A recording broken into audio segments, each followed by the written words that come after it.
এইগুলো যদি করেন ভালোবাসা বাড়বে, সংসারে আনন্দ বাড়বে, স্ত্রী স্বামীর মধ্যে মহব্বত বাড়বে, এই সংসারে পরকীয়া থাকবে না, এই সংসারে অন্য স্ত্রীর সাথে স্বামী কথা বলবে না, আর স্ত্রীরাও অন্য স্বামীর সাথে কথা বলবে না। বলেন ঠিক কিনা? কিন্তু আমরা তো স্ত্রীকে সময় দিই না, আবার স্ত্রীরাও স্বামীকে সময় দেয় না। ওই যে বলছিলাম যে অনেক স্ত্রী আছে যারা স্বামীর কথা ভালো লাগে না, কিন্তু কবির বিন সামাদের কাছে ফোন ধরে ঘন্টার পর ঘন্টা বলতে খুব ভালো লাগে। এরম আছেন না নাই? স্বামী যদি ফোন দেয় বিদেশ থেকে, এই এত ফোন দাও কেন, এই এত ফোন দিতে কেন জন্য তোমার, হ্যাঁ টাকা পাঠাবা, পিন নাম্বার বলে দিবা, টাকা তুলে আনবো, এত ফোন দাও কেন, রেখে দাও দিয়ে এবার, হ্যাঁ বল্টু ভাই কেমন আছেন আপনি, অনেকদিন পরে দেখেন তো আমার ঠোঁটটা কেমন লাগছে। ও বাবা, ও বল্টুর কাছে যাইতে ঠোঁট দেখায়, কথা কয়, আছে না নাই? পুরুষও আছে, বোর সাথে খ্যাকম্যাক সারাদিন, এই এটা করি, এই এটা করি, এই এটি করি, আছে না? কিছু করলি ভাতে একটু লবণ কম বেশি হয়েছে না, ভাতে তো হয় না, তরকারি লবণ একটু কম বেশি হইল, লবণ কম হইল কেন, বেশি হইল কেন? আরে বাবা এই নিয়ে যে টর্চারিং করেন না করি, লবণ যেহেতু বেশি হয়েছে, ভালো বেশি বলা যায় না। তুমি আজকে বেগুন রাঁধতে চাও, তো মনে হচ্ছে হরিণের গোশ রাঁধতে চাও, লবণটা একটু কম হইলে আর একটু ভালো হইতো, ও খুশি হয়ে যাবে না? ও পরের দিন আনন্দে আরো লবণ বাড়াই দেবে, মানে খুশির চোটে, মানে উল্টো করি ফেলবে। তো যাই হোক, এইগুলো বলবেন, স্ত্রীকে সুন্দর সুন্দর কথা বলবেন, তা না আবার ওই যখন ভাবির সাথে কথা বলে, হ্যাঁ ভাবি কেমন আছে, আরে বাবা, আল্লাহ হেদায়েত করুন, বলেন আমিন। ওয়াকরনা ফি বুয়ুতিকুন্না ওয়ালা তাবাররাজনা তাবাররুজাল জাহিলিয়াতিল উলা, কথাটা কার? আল্লাহ রাব্বুল আলামিন বললেন, ও নারীরা তোমরা পর্দার মধ্যে থাকো, জাহেলি যুগের মেয়েদের মতো সাজুগুজু করে নিজেদেরকে প্রদর্শন করে বেড়ায়ও না। আর এখনকার মা বোনেরা সাজুগুজু করা তো যেমন তেমন, ওরে আল্লাহ, ঈদের মার্কেটগুলোতে এখন পুরুষ পাওয়া যায় না, আজান দিয়ে নারী আছে না না, নারীদের জন্য আমাদের ঢুকার কোনো কায়দা নাই। আবার তর্ক বিতর্ক শুরু করে দেয়। আমি এক দোকানে গেলাম কাপড় দেখার জন্য, আমার পরে এসেছে এক মহিলা, আসার পর আমাদের ছুটিপুরের বাজারে আসার পর আমাকে কাপড় দেখাচ্ছে, উনি খালি কয় আমারে দেখান, আমারে দেখান, আল্লাহ এটা কিরাম, আমারে দেখান, হ্যাঁ আমারে দেখাচ্ছেন না কেন? মানে আমি দেখতেছি আমার দেখাচ্ছে, ও খালি বলতেছে। আমি বললাম আচ্ছা আপনার সমস্যাটা কি বলেন তো? আমার দেখাবে না? উনি দেখাবে আপনার, আমি কাস্টমার আগে এসেছি, আগে আমার দেবে, তারপরে আপনার দেখাবে, তারপরে আপনার দেখাবে, আমিও কাস্টমার, আমারও দেখাবে, আপনারও দেখাবে, একসাথে দেখাবে। ওরে বাবা, ওরে আমি তো হুজুর মানুষ, মানে হুজুর মানুষ না হলে মানে মেরি বসতাম, কারণ হুজুর মানুষ মারলি তো আবার পরের বউ মেরিছে, কিন্তু মারিছি যে কেন সেটাও তো শুনতে হবে, কথা কয় না। আমার সাথে শুরু করে দিয়েছে, মনে হচ্ছে আমি ওর বাড়ির বাড়িওয়ালা। প্রতিবেশীকে যদি একটু ঝোল বাড়িয়ে দিয়ে কিছু তরকারি দেন, প্রতিবেশী খুশি হয়ে যাবে, কিন্তু এখনকার সময় সেটা তো নয়। এখনকার যেটা, সেটা হলো প্রতিবেশীর যদি উন্নতি হয়, পাশের বাড়ির মহিলার মাথায় কাজ করে, যদি ভাইয়ের উন্নতি হয়, আপর ভাই বউয়ের কাজ করে। তোমার ছোট ভাই এত কিছু করে, তুমি করো না কেন, পারো না কেন? কত রকম নির্যাতন, নিষ্পেষণ, টর্চার। ওই যে শাড়ির উদাহরণ দিচ্ছিলাম, মনে আছে না নাই? হুজুর বলল যে এই শাড়িটা কিনেছে নামুল হাসান বিন নূর, তার স্ত্রীর জন্য দেখো কত সুন্দর রং, কত সুন্দর কালার, কত সুন্দর এই শাড়ির পাল্টা, কত সুন্দর ডিজাইন। এই শাড়ি তোমার নজরে কোনোদিন পড়ে নাই, কারণ তোমার পছন্দ ভালো না। বলল দেখো তোমার যদি এই শাড়িটা পছন্দ হয় তাইলে তুমি এটা নাও। এনামুল হাসান বিন নূর আমার আত্মীয় মানুষ, বন্ধু মানুষ, আমি তারে বুঝাই দিবা না এই শাড়িটা তুমি নাও। বউ ওই শাড়িটা নিয়ে খুবই খুশি, ওরে আল্লাহ খুব ভালো একটা শাড়ি পাইছি, খুব খুশি। রাত্রে শোয়ার সময় ওই হুজুর জিজ্ঞাসা করতেছে, ও আমার স্ত্রী শাড়িটা তোমার পছন্দ হয়েছে কিনা? বললো অনেকদিন পর একটা মনের মতো জিনিস পাইছি, এটা তো তুমি পছন্দ করো নাই, কারণ তোমার নজর ভালো না, তোমার তো দুইটা চোখ দেয় না, আল্লাহ দিয়েছে মারবে, যেটা দিয়ে ভালো কিছু তোমার চোখে পড়ে না। আমাদের এনামুল হাসান বিন নূর কিনার কারণে এই শাড়িটা এত সুন্দর, এত সুন্দর পাড়, এত সুন্দর সুতা, এত সুন্দর রং, এত সুন্দর ডিজাইন, আমার খুব পছন্দ হয়েছে। স্বামী বলতেছে, আমার স্ত্রী গো তোমারে আমি কত ভালোবাসি, সেইটা প্রমাণ করার জন্যে আজকে আমি একটু এই সলসাতুরির আশ্রয় নিয়েছি। ও আমার স্ত্রী আজকে যদি মারা যায় তাইলে আর মনের কথাটা বলা হবে না, তোমারে মনের কথাটা বলে ঘুমাতে চায়। সেটা হলো আমি আমার টাকা দিয়ে নিজে পছন্দ করে তোমার জন্য নিজ হাতে এই শাড়িটা কিনে এনেছি। স্ত্রী বলতেছে সত্যি সত্যি তুমি কিনেছো? বলছে আমি কিনেছি তোমার জন্য, খুব পছন্দ করি। বলছে তাহলে এর রং থাকবে, তাহলে এর ওর কি খুশি করা সম্ভব? বলেন। স্বামীর প্রতি নাশুকরি করে জাহান্নামে যাওয়ার কারণ, স্বামীর প্রতি নাশুকরি করে, স্বামীর প্রতি কৃতজ্ঞ না, স্বামী যেটা খাওয়ায় তাতে সন্তুষ্ট না, স্বামী যেটা পড়ায় তাতে সন্তুষ্ট না, স্বামী যেটা দেয় তাতে সন্তুষ্ট না, স্বামী যেটা তার জন্য করে তাতে সন্তুষ্ট না, এমন যদি কোনো নারী থেকে থাকে, ওই পরকালের ময়দানে জাহান্নামে যাওয়ার কারণের মধ্যে অন্যতম বড় কারণ 1 নম্বর। আর 2 নম্বর কারণ হলো বেশি বেশি অভিশাপ যারা দেয়। বেশি বেশি অভিশাপ দিলে আল্লাহ রাব্বুল আলামিনের নবী বলেছেন এটা তার জাহান্নামে যাওয়ার জন্য মেজর কারণ, বড় কারণ। সুতরাং মা বোনেরা আমার, স্বামীর প্রতি কৃতজ্ঞ থাকতে হবে। আর ওই যে কি করা যাবে না, অভিশাপ দেওয়া মনে থাকবে। পুরুষরা বলছে হুজুর ওয়াজটা খুব কাজে লেগেছে, আর মা বোনেরা বলছে এই খালি আমাদের গুতোই। তা পুরুষরা এসে যে রাত 12টার সময় কষা এক কান নিয়েতে পিঠির পরে ভাঙে, এটা কিটা করে? আছে না নাই? নারীদেরকে নির্যাতন করে কারণে অকারণে। যৌতুকের জন্য বাবার বাড়িতে পাঠিয়ে দেয় ইফতারি নিয়ে আসো। ঈদের বাজার, ঈদের সময় যদি শ্বশুর নতুন জামা কাপড় না কিনে দেয়, গোলমাল আছে না নাই? ঈদের বাজার করে দিতে হবে, ইফতারি কিনে পাঠাতে হবে। আমাদের এই জেলার থেকে অন্য জেলায় এই প্রচলনটা খুব বেশি। প্রতিটা রমজান মাসে ইফতারি কিনে পাঠানো লাগে জামাইয়ের বাড়িতে। যদি না পাঠায় মেয়ের উপরে নির্যাতন করে, নিষ্পেষণ করে, এমনকি গায়ে পেট্রোল ঢেলে, ডিজেল ঢেলে, কেরোসিন ঢেলে আগুন ধরিয়ে দেয়, নির্যাতন নিষ্পেষণ করে দুনিয়া থেকে বিদায় করে দেয়। এমন অনেক স্বামী আছে, এমন অনেক কুলাঙ্গার আছে, এমন পরিবার যারা এই পরিবারগুলো আল্লাহ রাব্বুল আলামিন বিচারের কাঠগড়ায় দাঁড় করাবে। আর নিরীহ এই স্ত্রীদের সাথে অন্যায় আচরণ করার কারণে আল্লাহর নবী বলেছেন তাদের জন্য জাহান্নাম ফায়সাল্লাহ হয়ে যাবে। বলেন নাউযুবিল্লাহ। স্ত্রীকে বিনা কারণে মারা যাবে না, তুচ্ছ কারণে তার সাথে গোলমাল করা যাবে না। যে স্ত্রী প্রতিদিন আপনার মশারিটা টানিয়ে দেয়, যে স্ত্রী প্রতিদিন আপনার কয়েলটা ধরিয়ে দেয়, যে স্ত্রী প্রতিদিন আপনার রান্না করে খাওয়ায়, ওই স্ত্রী যেদিন অসুখ হয়েছে, একটু কি রান্নাঘরে যে রান্না করা যায় না? যায় না? কথা কয় না। এগুলো অনেকে হাসতে, হ্যাঁ না আমি তো আবার রান্নাঘরের কাজে বাটাম টানলি তারপরে যাতে পারে। স্ত্রীর রান্নায় সহযোগিতা করেছেন কে? বিশ্ব নবী সাল্লাল্লাহু আলাইহি সাল্লামের 10টা রোমান্টিক সুন্নাতের মধ্যে অন্যতম হলো স্ত্রী যেই পাত্রে পানি পান করবে ওই পাত্রে পানি পান করা, এটাও রাসূলের সুন্নাহ। সুবহানাল্লাহ। একই গ্লাস থাকবে, দুইজনের কি একই গ্লাস থাকবে, তবে স্ত্রীদের গ্লাসে স্বামীরা খাতি পারবে, কিন্তু স্বামীদের গ্লাসে স্ত্রীরা খাতি পারবে। কথা কয় না? পারবে কিন্তু পারবে না, পারবে কিন্তু পারবে। কারণ কি? কারণ হলো ওই যে আমাদের আকিস কলেজিয়েট স্কুলের এক ইংরেজি টিচার ছিল, বলছে বরিশালে বাড়ি, বলছে আমার চাচা বিয়ে করলো, সমবয়সী বিয়ে করার পরে আমার চাচি ওর ঠোঁটে কিস করতে দেয় না। কি করতে দেয় না? কিস করতে দেয় না। তো এই ভাইপো সমবয়সী বললো যে তোর চাচির তো বিয়ে করে আনার পরে খুব লসে আছে। কেন? ঠোঁটের সাথে ঠোঁট একদম এইটা দিলেই। তো বলছে আমি কি চাচির বলবো? বলছে তা বলা যায়, এটা তো হারাম কিছু না। হারাম চাচা ঠোঁটে কিস করবে, এটাই তো ঠিক এবং এটাই শুন। তো এখন বলতেছে এটা যেহেতু হারাম কিছু না। আবার হারাম মানে কি? সেদিন আমাদের ওই যে শরীফুল ভাই বগুড়ার ফতোয়া দিয়েছে যে যদি স্ত্রীর নিচের ঠোঁটে কিস করতে পারে তাইলে তার একটা কবুল হজের সোয়াব হয়ে যাবে। তাই আমি বলছি খামাখা নিবন্ধন করলাম, কি দেখি বাড়ি তো আমার হয়ে গেছে, হজের নিবন্ধন করি ফেলেছি এই বছর। আমি বললাম এই ফতোয়াটা শুনলাম তা নিবন্ধন করার পর। বোঝেননি? রোমান্টিকতা ইসলামে আছে না নাই? কথা কয় না? আছে না নাই? আল্লাহ বললেন স্ত্রীরা তোমাদের ক্ষেতস্বরূপ, তোমরা যেভাবে ইচ্ছা তোমাদের স্ত্রীদের কাছে গমন করো। বিশ্ব নবী বললেন ওগো সাহাবীরা শুনে নাও, তোমরা যদি তোমাদের স্ত্রীদের সাথে মিলিত হও তাহলে আল্লাহ রাব্বুল আলামিন তোমাদের আমল নামায় সওয়াব দিয়ে দেন। সাহাবীরা বলল আল্লাহ রাসূল এটা তো একটা লজ্জাজনক কথা যে স্ত্রীর সাথে আমরা সঙ্গম করলে আল্লাহ সওয়াব দিবেন। আল্লাহ নবী বললেন ওগো আমার সাহাবীরা এটা লজ্জার কিছু নয়, এটা লজ্জার কোনো কারণ নেই। কারণ হলো তোমরা যদি তোমাদের বৈধ স্ত্রীর বাইরে এই একই কাজ অন্য জায়গায় করতে গুনাহ হতো না?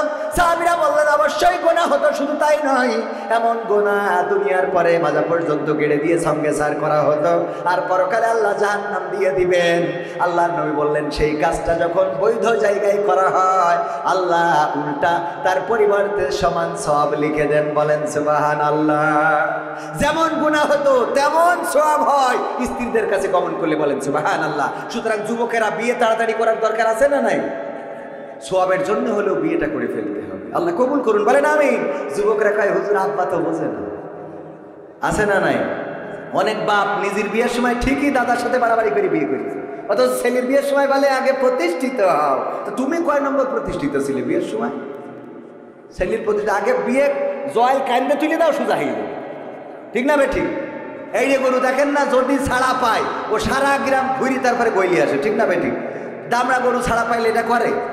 তা আপনার এরিয়ার একটু চুলির কাটিং দিয়েছে, কুর্তা কাটিং সোজা করতে পারছেন না, এমন কাটিং দিয়েছে দেখি শয়তানও কয় তোর আল্লাহ শয়তান আমার বানাইস কি দেখি তোর বানালি তোর, আছে না নাই? কথা কয় না। আরে রোজার মাসে গদখালিতে আমার আল্লাহর ওলিরা, বেশি বলবো না, বললি কবে আবার আমাকে কাটি করতেছে। কথা কয় না, করিস না, করেন। ধর্ষণ শুধু না, গণধর্ষণ। কি ধর্ষণ? গদখালিতে যা ফুল বাগানে যার একটু, ওনাকে আবার ফুল বাগানে না গেলে হয় না, বেড়াতে নিয়ে যেতে হবে, মাথার পরে আবার ফুল দিতে। তোর ফুল দিতে কেছে মাথার পরে? এই আছে না নাই? ওরে বাবা, সব কত মাথার পরে ফুল, মাথার পরে ফুল দিয়ে মোটরসাইকেলের পিছনে বসে গিয়ার মারার জায়গা খুঁজে। ও আমার ভাইরা, আলোচনায় ফিরে আসি। এই কাজগুলো আমার মা বোনের পর্দার মধ্যে থাকতে হবে, স্বামীদের সাথে ভালো আচরণ করতে হবে। পুরুষদের কথা বলছিলাম, ওই যে আমার স্যার বললেন যে তার চাচি কিস করতে দেয় না, এই জন্যে চাচিরে বললো চাচি। আমার চাচা অভিযোগ করলো তুমি নাকি তাকে ঠোঁটে কিস করতে দাও না। কই দেব কি? তোমার চাচা বিড়ি পান করে, ধূপ পান করে, বিড়ি খেয়ে মুখের যে অবস্থা করে রেখেছে, ওর পাশায় কিস করা যাবে, তা ঠোঁটের। তাহলে গিলাসে কি পানি পান করা যাবে? স্বামীরা খালি বুঝতে পারিছেন এখন কেন পান করে না? কথা বোঝা গেছে কিনা? ও পানি পান করলে ও তো পানি থাকে না, ও মানে হয় যে বিড়ি গুলাই থিয়েছে। সত্য বলছি না মিথ্যা বলছি? পায়খানা ঘরে যাবেন, কোনো বিড়িখোর পায়খানা করে আসলে আপনি টয়লেটে গেলে মনে হবে আপনি পায়খানায় আসেননি, বিড়ি ফ্যাক্টরিতে আছে। এই সত্য না বলেন, একদম আল্লাহর কিরে করে করবেন। হ্যাঁ, তো ওর ওই গিলাসে কি পানি পান করা সম্ভব? কথাগুলো আপনাদের খারাপ লাগছে? আমার মা বোনেরা বলছে এই হুজুরির আগামী বছর দাওয়াত দিয়ে না আনলি আমরা টাকা দেবো।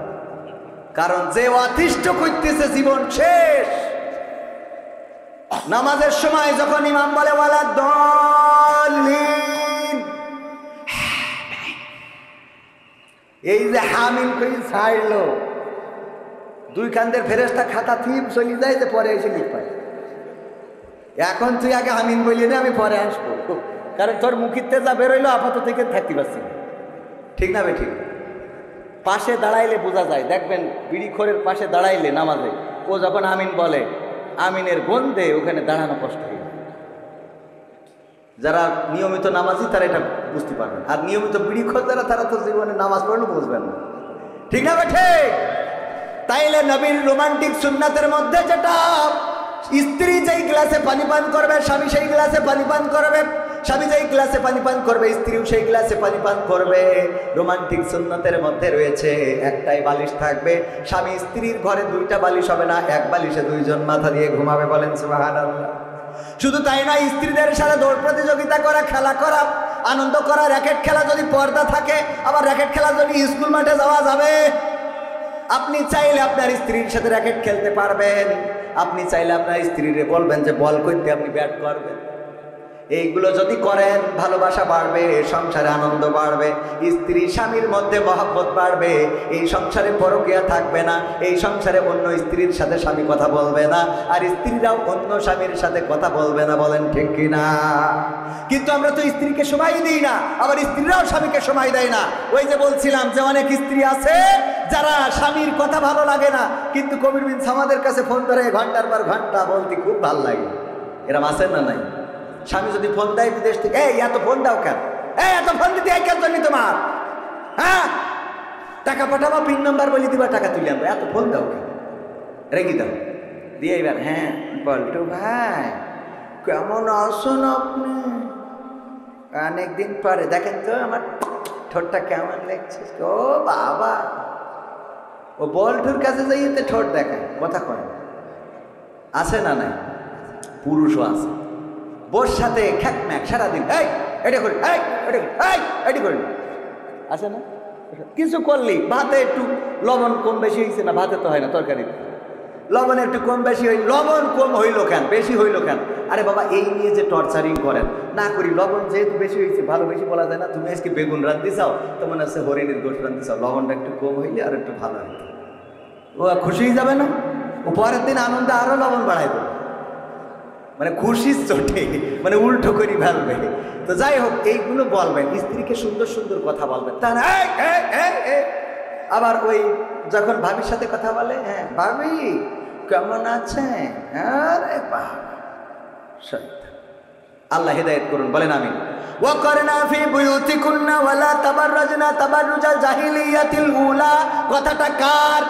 আল্লাহ রাব্বুল আলামিন বললেন, ওগো নারীরা তোমরা পর্দার মধ্যে থাকো, জাহিলি যুগের মেয়েদের মতো সাজুগুজু করে নিজেদেরকে প্রদর্শন করে বেড়ায়ও না। আর এখনকার মা বোনেরা সাজুগুজু করা তো যেমন তেমন। ওরে আল্লাহ, ঈদের মার্কেটগুলোতে এখন পুরুষ পাওয়া যায় না, আজান দিয়ে নারী আছে না নাই?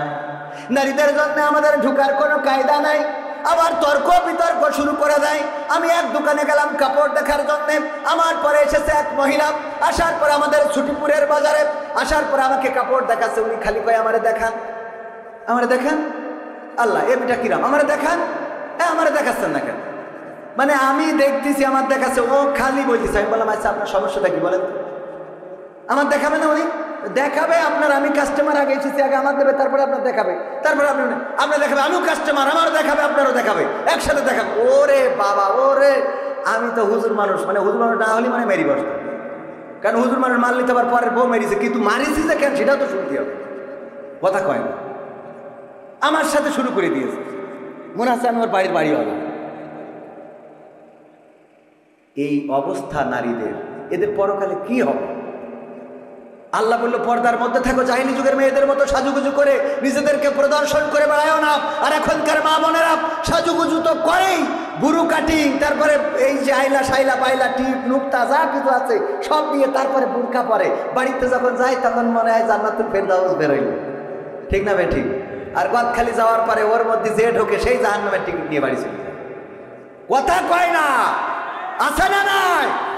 আপনি মনে করছেন হুজুর খালি এইসব কথা বলতেছে, এগুলো তো আমাদের মানে কি অনেক চাচা আছে, মুরব্বী আছে। যদি বলি আপনার নাতিটা দেখলাম এই যে অবস্থা, গদখালি দেখলাম আর একজনের মোটরসাইকেলের পিছনে হাত ধরি, ও গো বাপু, এখনকার সময় ও আগে ছিল না, এখন হইয়াছে,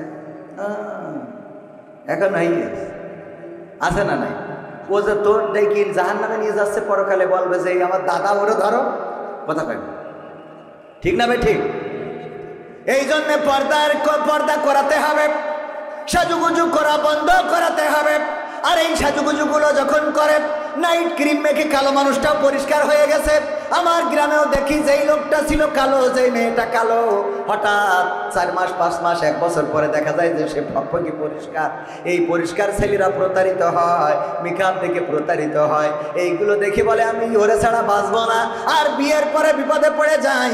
1 বছরের পরে এবার গান গায়, আমি পারি না আর পারি না, আমি কেন মরি না, আজরাইল কি চিনে না আমারে গো, আমি পারি না আর পারি না। হয়তো 2 দিন পরে মরবো, আগে মরলে কি ক্ষতি? ওরে এই দুনিয়ার রং তামাশা বুঝলাম না রে একরতি, ও আমার ঘরের রমণী সেজে কাল নাগিনী, বেনাপোলের বিউটি পার্লার আমার বাজাইছে 12টায়, আমি পারি না আর পারি না, ঠিক না বেঠে? বিপদে পড়ে যায়। ওই যে উদাহরণ দিতে যেয়ে বলি, এক বিউটি পার্লারের মালিকের নিয়ে যে একটা বক্স দিয়েছে, আইফোন 16 প্রো ম্যাক্স, দাম কত? কয় 80,000, 2 লাখ টাকা, 1.5 লাখ টাকার উপরে আইফোন 16 প্রো ম্যাক্স। কত নিয়ে যেয়ে দিয়েছে বিউটি পার্লারের? এই যে আপনার দিলাম, কিসের জন্য? কয় গতকালকে আমার স্ত্রী আপনার এই বিউটি পার্লার থেকে সেজে গিয়েছিল, তাতে কি, আমি খুশি হয়েছি, এই জন্যই দিলাম। কি খুশি হই, বলছে আল্লাহ এর যেন আরো 3টে বিয়ে হয়। আইফোন 16 প্রো ম্যাক্স, এত দামি ফোন। ওমা বক্স খুলি দেখে ওর মধ্যে কি এর আইফোন 16 প্রো ম্যাক্স, খুলি দেখে ওর মধ্যে নোকিয়া 1100, গাডার মারা বাটন তো দুটো ইন্দুরি খেয়ে গেছে।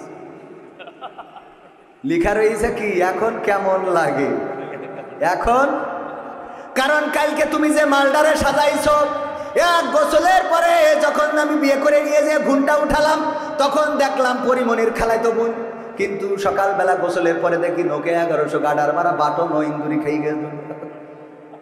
আছে না নাই, তুমি সাজায়ে দিলে এমন মাল, আমি এক গোসলে সব শেষ। তবে এখনকার ছেলেরা একটু চালাক, চেহারা দেখার আগে পাত দিকে তাকায় দেখে নেটওয়ার্ক আছে কি নাই, ঠিক না বেঠে?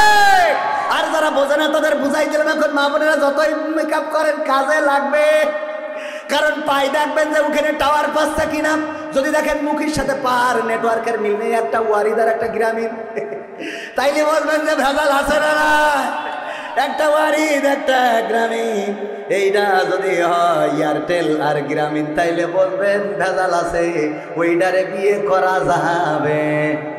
আগের সময় যদি আমার চাচারা, আমার মুরব্বীরা, হুজুররা বিয়ে করতে চাইতো, তাদের মুরব্বীরা যেত মেয়ে দেখার জন্য, যাওয়ার পরে জিজ্ঞাসা করতো, গো মা কোরআন পড়তে পারো কিনা? বলতো পারি। তাইলে 2টা আয়াত পড়ে শোনাও। কোরআনটা বের করে দিত, 2টা আয়াত পড়ে শোনাতো। তারপরে বলতো নামাজের আরকান আহকাম কয়টা, তারপরে বলতো উজুর ফরজ কয়টা, তায়াম্মুমের বিধান কি, তারপরে সূরা ইয়াসিন মুখস্থ আছে কিনা, আর রহমান পারো কিনা, আয়াতুল কুরসিটা হবে কিনা, দোয়ায়ে কুনুতটা বলো, দুরুদে ইব্রাহিমটা হবে কিনা, এইগুলো জিজ্ঞাসা করার পরে যখন দেখতো সব কিছুতে 100 তে 100, বলতো যে যাক খুশি হয়েছি, মেয়েটা যদিও একটু কালো, রঙে যদিও একটু মরা, জাতের মেয়ে কালো ভালো, নদীর পানি ঘোলা ভালো, সুতরাং এই মেয়েটাকে বিয়ে করা বা ছেলের জন্য বৌমা করা যায়। আর এখনকার সময় মেয়ে দেখতে যেয়ে জিজ্ঞাসা করে কি, মুরব্বীরা আর যায় না, যাই ইয়াং ফুলাপান, যাওয়ার পরে মেয়ে সেজে বিজে সামনে আসে, এই পরে আগে এটা চোখ কি করে, এটা চোখ একটা মাইরি দেয়, এটার কি বলে, যে কথা তো ছিল রেখলে ঠিক আছে।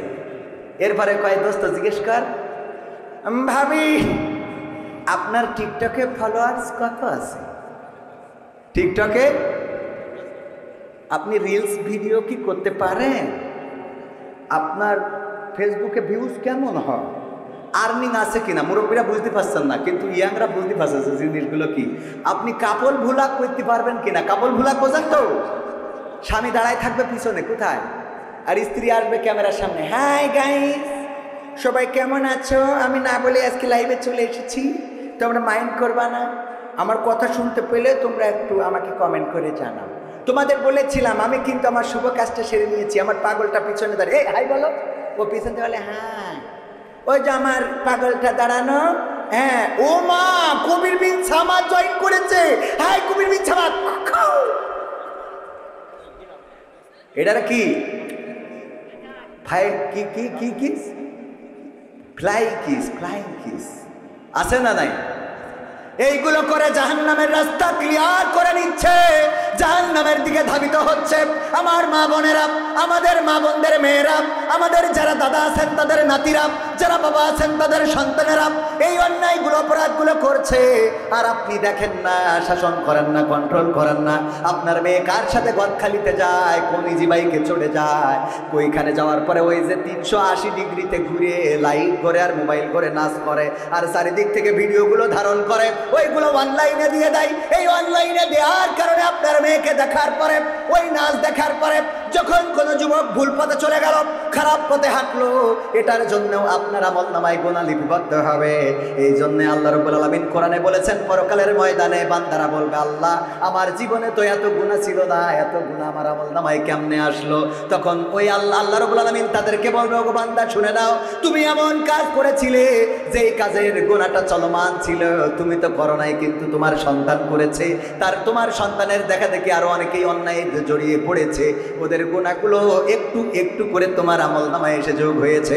অপরদিকে যারা ভালো কাজ করবে সেই লোকগুলো বলবে, আল্লাহ আমি তো এত সওয়াব করি না, এত সওয়াব কেমনে আসলো আমার আমলনামায়? আমার জীবনে তো হজ নাই, আমার জীবনে তো হাফেজে কোরআন আমি ছিলাম না, আমি এত কোরআন পড়ি নাই, কোরআন তো পড়তেই পারি নাই, কি করে আমার আমলনামায় এত সওয়াব? আল্লাহ রাব্বুল আলামিন বলবেন, তুমি যে মাদ্রাসা গোগা ইউনিয়ন দারুস সালাম হাফেজিয়া নুরানিয়া ও কওমিয়া মাদ্রাসার যে মাহফিল হয়েছিল, ওই মাহফিলের মাধ্যমে টাকা দান করেছিলে, কোরআনের হাফেজদের জন্য পাগড়ি কিনে দিয়েছিলে, তাদের টুপি কিনে দিয়েছিলে, তাদের বোর্ডিং এর ব্যবস্থা করেছিলে, লজিং এর ব্যবস্থা করেছিলে, টিফিন বাক্সে করে খাবার দিয়েছিলে। ওরা যখন কোরআনের হাফেজ হয়েছে, ওই কোরআনের হাফেজ হওয়ার কারণে তোমার আমলনামায় হাফেজে কোরআনের সওয়াবটা আমি আল্লাহ লিখে দিয়েছি। বলেন সুবহানাল্লাহ। তাইলে আমরা কোন কাজটা করব? ওই 380 ডিগ্রিতে নাচবো নাকি কোরআনের মাদ্রাসার সাথে সম্পর্ক রাখবো?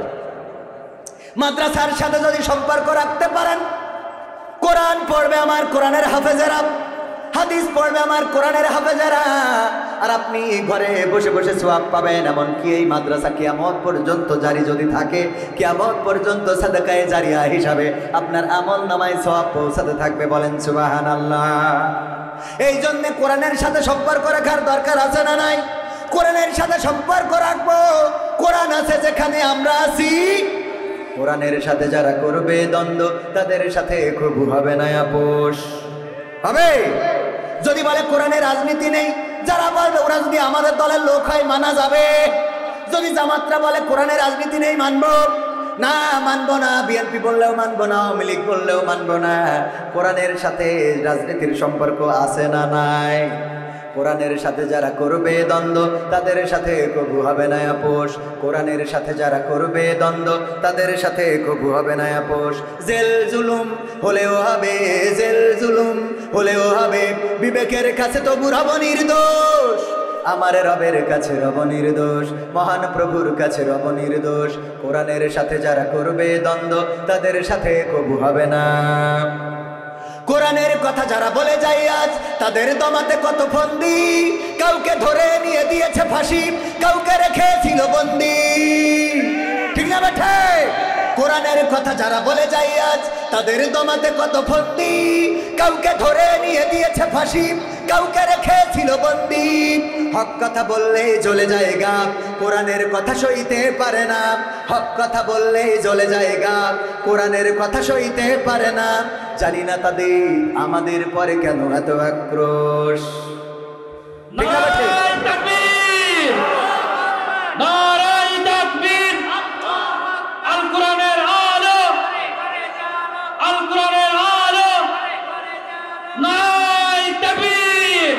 কোরআনের সাথে যারা করবে দ্বন্দ্ব, তাদের সাথে কবু হবে না। কোরআনের কথায় আজ বলতে গেলে আসছে বাধা কত ভাবে। কোরআন প্রেমিকেরা হাতে রেখে হাত সামলে এগিয়ে যাবে। ঠিক না বেঠে? কোরআনের কথায় আজ বলতে গেলে আসছে বাধা কত ভাবে। কোরআন প্রেমিকেরা হাতে রেখে হাত সামনে এগিয়ে যাবে। হক কথা বলতে করি না কো ভয়, জীবনের বিনিময়ে আনব বিজয়। হক কথা বলতে করি না কো ভয়, জীবনের বিনিময়ে আনব বিজয়। বুকে আছে শক্তি, অন্তরে আছে সাহস। আছে না নাই? জেল জুলুম হলেও হবে, জেল জুলুম হলেও হবে, বিবেকের কাছে তো রব নির্দোষ। আমার রবের কাছে রব নির্দোষ, মহান প্রভুর কাছে রব নির্দোষ। কোরআনের সাথে যারা করবে দ্বন্দ্ব, তাদের সাথে কবু হবে না। আপোষ করা যাবে? কিন্তু আমাদের সমস্যা হলো, বলবো কোরআন পড়তে ভালো লাগে, কোরআন শুনতে ভালো লাগে, কোরআন জানতে ভালো লাগে, কোরআন মানতে ভালো লাগে না। ঠিক না বেঠে? কোরআন পড়তে ভালো লাগে, কোরআন শুনতে ভালো লাগে, কোরআন জানতে ভালো লাগে, কোরআন মানতে ভালো লাগে না। নামাজেতে পড়লে কোরআন মনটা শীতল হয়, কারির তেলাওয়াত শুনিলে প্রাণ জুড়িয়ে যায়। নামাজ মাঝেতে পড়লে কোরআন মনটা শীতল। দীপুমণি, মমতাজ, ইন্দ্রকিশোর, রুনা লায়লা, মানে যারা ওই দিতে নির্যাতিত আছে তারা সব কি, সব সংখ্যাগরিষ্ঠ, সব মুসলমান। আর আমার দাদারা বলে এই দেশে সংখ্যালঘু নির্যাতিত হয়। তাহলে আমার প্রশ্ন হইলো, নির্যাতিত হচ্ছে তো ইরা যদি সংখ্যালঘু হয় তাইলে আল্লাহর ওলিগুলো কই? আর ইরা যদি আল্লাহর ওলি হয় তাইলে সংখ্যালঘু কই? কথা কয় না। আমার কথা মনে বোঝেননি? নাসিরউদ্দিন হোজ্জা অনেকদিন পরে 1 কেজি গরুর গোশত কিনেছে, কিনে স্ত্রী বলছে রান্না করো, কইসি খাবো, ভালো করি সরষের তেল দিয়ে রান্না। স্ত্রী রান্না করি, ও তো মেলা দিন ধরে গরুর গোশত খায় না। আগের সময় নারীরা কি মোটামুটি নারীরা পুরুষরা 1 কেজি গরুর গোশত কইসি খাওয়া কোনো ব্যাপার ছিল না। ও কড়াইতে খাতি 1 কেজি গোশত তেজ মারা শেষ। এবার চিন্তা করলো কি করবো, স্বামীর কি জবাব দেবো? মেয়েদের একটু বুদ্ধি বেশি থাকে, ঠিক না বেঠিক? হঠাৎ দেখা যাচ্ছে বল্টুর সাথে কথা বলছে, বল্টু ভাই তোমাকে না দেখলে আমার ভালো লাগে না, একটু ভিডিও কল দাও তো। আচ্ছা এমবি নেই, ঠিক আছে তাহলে কথা বলো। হঠাৎ যদি স্বামী এসে বলে কার সাথে কথা, এ ভাই তুই এসে বেড়াই দেশে নে ভাই, তোর কতদিন দেখিনি ভাই, তোর কথা খুব মনে পড়ে। আরে ছোটবেলায় একসাথে কত মালাঠুলি খেলতাম। একদম সাথে সাথে ভলিউম চেঞ্জ, চ্যানেল আলাদা। কথা কয় না। বিটিভিতে ছিল, সাথে সাথে স্টার জলসা, অথবা স্টার জলসায় ছিল, সাথে সাথে বিটিভি। কথা কয় না। এত মজা মজা করি কথা খেতে বলতে হঠাৎ তুই তা মারি, ও বলি দেয়। আর ও বলে পরে আবার ফোন দিয়ে কয় বুঝতে পারিলে? কয় হ্যাঁ বুঝলাম যে ও বাড়ি চলে এসেছে। ওরে বাবু সব জানে। আর বলে এমনি কি অ্যাক্সিডেন্ট করেছি? ওটা গবেষণা করতে করতে পড়ি গেছ খাইছে। আল্লাহ মাফ করুন, বলে না আমি। ওগো আমার ভাইয়েরা, তাইলে নাসিরউদ্দিন হোজ্জা কি কিনে এনেছে? গোশ রান্না করো, কইসে খাবো। গেছে গোসল করার জন্য, গোসল করে সেই স্ত্রীকে বলতেছে, স্ত্রী নিয়ে আসো গোশত কোথায়? স্ত্রী তো খাইতে খাইতে সব শেষ। চিন্তা করলো স্বামীরে কি বুঝ দেব, কি সান্ত্বনা দেব। বাড়ি ছিল একটা বিড়াল, রান্নাঘরের চুলার পাশে শুয়েছিল। ওইটারে ধরে গলায় দড়ি দিয়ে টানতে টানতে নিয়ে বলছে, তোমার কদিন করে বললাম যে এইটা বেনাপোল ফেলাই দিয়ে আসো। বলছে কেন? কয় যে 1 কেজি গোশত তুমি কিনে চাও, কত কষ্টের টাকার বোন। আর এই বিড়ালটার সংখ্যা। স্ত্রী সত্যিই কি হ্যাঁ তুমি আমায় বিশ্বাস করো না? আমি বলে এই সংসার করবো না, আব্বার কাছে ফোন দেবো, আব্বা আমার নিয়ে যাও। ওরে বাবা, ওর সাথে সাথে আব্বা নিয়ে যাও। অপরাধ করবে আবার গলা উপরের লেভেলে থাকবে, মানে ওদের কাছে যায়। আমি আর কব না, মনের দুঃখের কথা থাকে, ক্যামেরায় ভিডিও আসছে। তো এখন এই যে অবস্থা, ইফতারি কিনে নিয়ে আসছি, তা না বলেও পাচ্ছি না। ইফতারি কিনে নিয়ে আসছি, চুলায় লবণ বেশি হয়ে গেছে। আমি ইফতার করে বাড়ি ফিরেছি, বলছে ও চুলা খাওয়া যায়? তাই বলছে কেন? বলছে যে এই দেখো লবণ কেমন হয়ে গেছে। তাই আমি বলছি দোকান থেকে কিনে আনলাম, আমিও রোজা, তা ওখানে কি খেয়ে চেক করে নিয়ে আসবো? কথা কয় না। এখন বোর ঠিক রাখার জন্য রোজা ভেঙে আগে চুলা চেক করতে হবে, তা না হলে আমার মতো হুজুরের ইমান আমল ঠিক থাকবে না। কারণ রোজা থেকে এখন যদি বলি যে আমি চুলা লবণ নিয়ে তাও ঝাড়ি মারতেছি, কুশন দিই, তাহলে আবার ঝামেলা না। হুজুরকে তো ধৈর্য ধরতে হবে। তো তার জন্য কি কথা দেন, কি লিখে দেন তিনি? হুজুর 12টা, হ্যাঁ এই তো শেষ, আর 2 মিনিট আছে। তো 2 মিনিটের মধ্যে বলছি। তাহলে কি দাঁড়াইলো? নাসিরউদ্দিন হোজ্জার কাছে কি এনে দিয়েছে? বিড়াল। এইনি বলছে যে এই বিড়ালে সব খেয়ে ফেলেছে। নাসিরউদ্দিন হোজ্জা বলছে সত্যিই কি খেয়েছে? বলছে বিশ্বাস হচ্ছে না তোমার? বলছে না বিশ্বাস তো হয়। তো আচ্ছা ঠিক আছে দাও, ফেলাই দিয়ে আসি। বেনাপোলে নিয়ে যেয়ে অথবা গুগা বাজারে নিয়ে যেয়ে যে মিটারের পরে তুলে দিয়েছে, দিয়ে দেখে বিড়াল কাটাই 1 কেজি। কয় কেজি? আবার ওই বিড়াল বাড়ি এনেছে। এই স্ত্রী বলছে সত্যি কি বিড়ালে গোশত খেয়েছি? তুমি এখনো অবিশ্বাস করতে চাও? আমি রোজা রেখে মিথ্যে কথা বলছি? তো হ্যাঁ গালাগালি আছে না? নাই বলছে যে না স্ত্রী তুমি মিথ্যা বলো না, আমি জানি, কিন্তু আমার একটা দুঃখ, আমার একটা কষ্ট।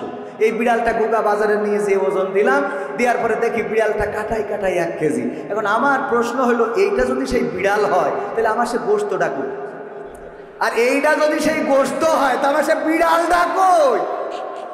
কথা বোঝেননি? তা নির্যাতিত হচ্ছে এই দেশে শেখ হাসিনা, বঙ্গবন্ধু শেখ মুজিবুর নেই, এই ওবায়দুল কাদের, সালমান এফ রহমান, তারপরে কিনা হানিফ, তারপরে ইনু, মেনন, দীপুমণি, সালমান এফ রহমান, শাহজাহান চৌধুরী, তারপরে আরো কিনা ব্যারিস্টার সুমন, আরাফাত, এইগুলো সব নুনুকাটা মুসলমান। দাদারা কয় হিন্দু নির্যাতিত হচ্ছে। আমার প্রশ্ন হলো ইরা বিড়াল হলি গোশত কই, আর ইরা গোশত হলি বিড়াল কই? মানে ইরা যদি মুসলমান হয় সংখ্যালঘু কই, আর ইরা যদি সংখ্যালঘু হয় তাহলে এতদিন ধরে জাগের আল্লাহওয়ালা পীর সাহেব মানিছি তারা কই? আর 5টা মিনিট নিই। এমপিরা সব কোথায় গেল, মন্ত্রীরা সব কোথায় গেল, কোথায় কাদের কাকা, তাদের সারা দেশটা এখন লাগে ফাঁকা ফাঁকা। পালাবো না, পালাবো না, প্রয়োজন হলে ফখরুলের বাসায় গিয়ে ঠাকুরগাঁওয়ে বাসা আছে না, ঠিক না বেঠে? পালাবে না, পালাবে না, যাই না তবু দেখা, পালাবে না, পালাবে না, যাই না তবু দেখা। তাদের সারা দেশটা এখন লাগে ফাঁকা ফাঁকা, ওদের সারা দেশটা এখন লাগে ফাঁকা ফাঁকা। আইন মন্ত্রী আটকে গেল আইনেরই ফাঁকে, দাড়ি ছাড়া দরবেশের ভণ্ড ভণ্ড লাগে। আইন মন্ত্রী আটকে গেল আইনেরই ফাঁকে, দাড়ি ছাড়া দরবেশের ভণ্ড ভণ্ড লাগে। শুনছি কত নেতা নেত্রী খাইতেছে ভাই ডান্ডা, বিচারপতি কালামানিকের ফাটিয়েছে আন্ডা। পলকেরও ঝলক গেল, পলকেরও ঝলক গেল থামিয়ে নেটের চাকা। তাদের সারা দেশটা এখন লাগে ফাঁকা ফাঁকা, ওদের সারা দেশটা এখন লাগে ফাঁকা ফাঁকা। কই গেল সেই সংসদেতে মমতাজের গান, কোথায় গেল হযরত বলা স্বামী মোসমান। কই গেল সেই সংসদেতে মমতাজের গান, কোথায় গেল হযরত বলা স্বামী মোসমান। ইনু মেনন্দি পুমনি আছে কারাগারে, বাপ করিলেও পাপ কখনো ছাড়ে কি আর তারে। কোথায় গেল স্পিকারের, কোথায় গেল স্পিকারের দৃষ্টি আঁকা বাঁকা। তাদের সারা দেশটা এখন লাগে ফাঁকা ফাঁকা, ওদের সারা দেশটা এখন লাগে ফাঁকা ফাঁকা। কোথায় গেল আরাফাত আর ব্যারিস্টার সুমন, কথা বলার সময় তারা করেনি ওজন। মুরগি কবির খাইছে ধরা, জাফর কোথায় আছে, গোপনে কি সেও গেল মোদি দাদুর কাছে। কোথায় গেল সালামের, কোথায় গেল সালামের কাড়ি কাড়ি টাকা। তাদের সারা দেশটা এখন লাগে ফাঁকা, ঠিক না? সম্মানিত ভাইয়েরা আমার, যারা ইসলামের বিরুদ্ধে অবস্থান নিয়েছিল, যারা চেয়েছিল, আল্লাহ রাব্বুল আলামিন বলেছেন ইউরিদুনা লিউতফিউ নূরাল্লাহি বিআফওয়াহিহিম আল্লাহু মুতিম্মু নূরিহি ওয়ালাউ কারিহাল কাফিরুন। ওরা চায় মুখের ফুৎকার দিয়ে দ্বীনের আলোকে, ইসলামের আলোকে নির্বাপিত করে দেবে, আমি আল্লাহ আমার দ্বীনের আলোকে প্রজ্বলিত করে রাখবো। ওরা চেয়েছিল এই দেশ থেকে ইসলামকে মিটিয়ে দিতে, ইসলামী মূল্যবোধকে মিটিয়ে দিতে, মসজিদ মাদ্রাসাকে এই দেশ থেকে, এই দেশে মসজিদ মাদ্রাসা যেন ভালোভাবে মানুষ ইবাদত করতে না পারে, মাদ্রাসায় যেন কোরআনের খাদেম হতে না পারে, তার জন্য যত রকম ষড়যন্ত্র করা যায় সব রকম করেছিল। বলেন ঠিক কিনা? ষড়যন্ত্র কি টিকেছে?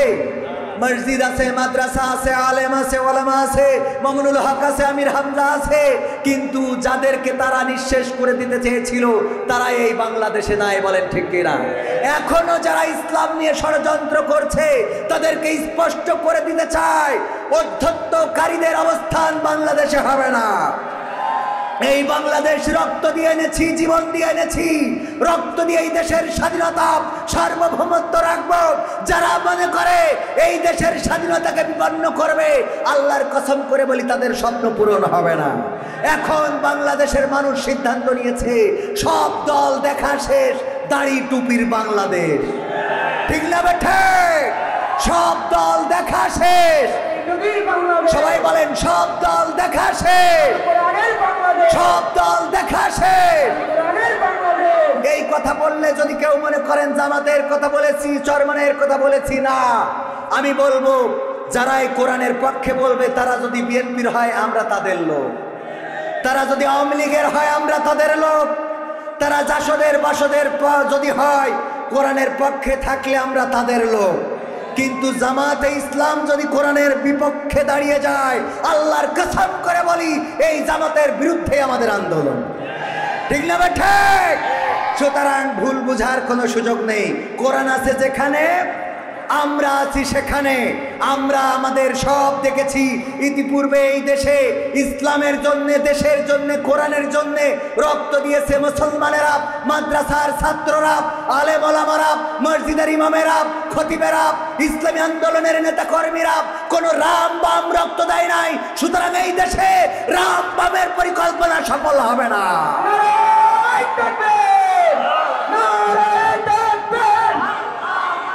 আল কোরআনের আলম, আল হাদিসের আলম, ইসলামের শত্রুরা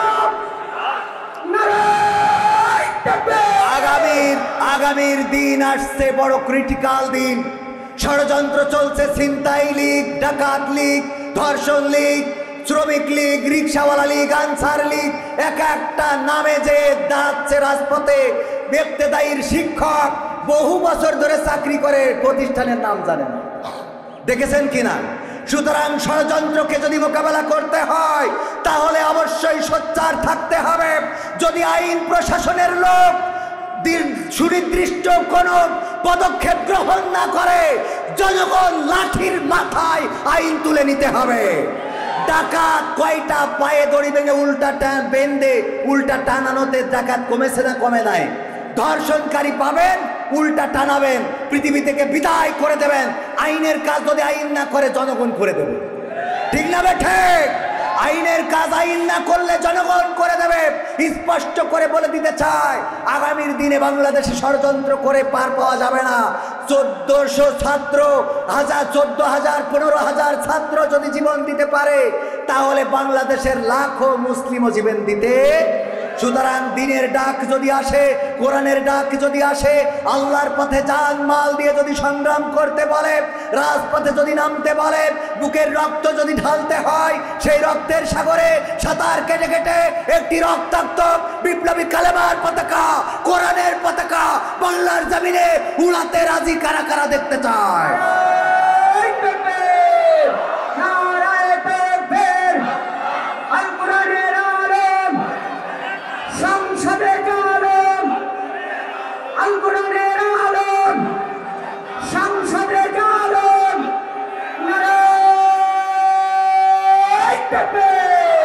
শেষ কথা হলো, আমরা ইংরেজদের শাসন দেখেছি, আমরা পাকিস্তানিদের শাসন দেখেছি, এবং স্বাধীন বাংলা হওয়ার পরে এই 53 বছর আমাদেরকে ললিপপ ঝুলানো হয়েছে।